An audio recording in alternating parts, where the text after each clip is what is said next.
Hey, New Life. We live in a world today where people clamor for peace. But let's be honest, we don't really see it in our world. Jesus also lived in a world of chaos where it was on the brink of descending into destruction and mayhem. As he rides into Jerusalem for his final time, he weeps over the city because they did not know the things that make for peace.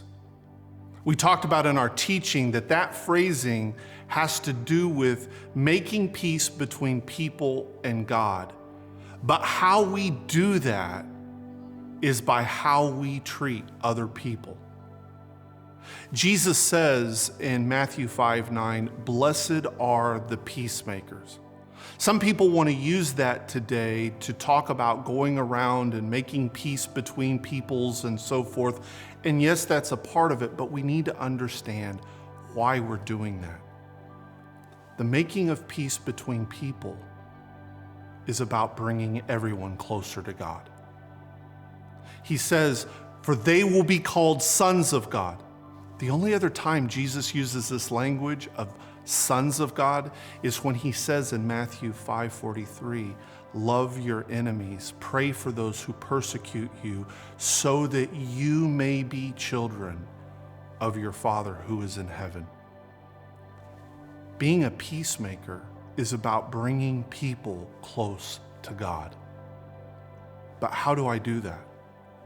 By loving them, even by loving my enemies.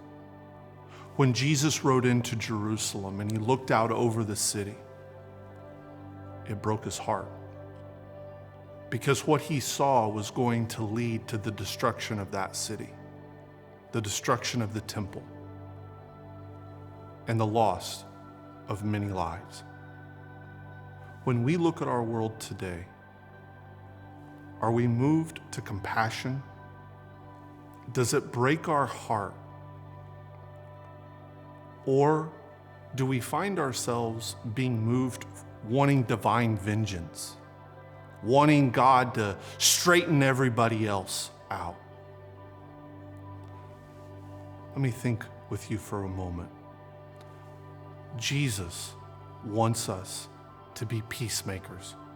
But if we're going to make peace, it doesn't just mean getting people to shake hands and sing Kumbaya. It means drawing them closer to God by our loving of them.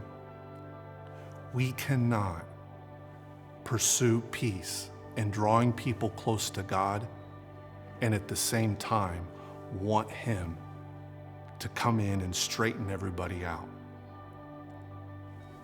Let us today, let our families be broken just like Jesus was when he looked at his world, over what we see in our world.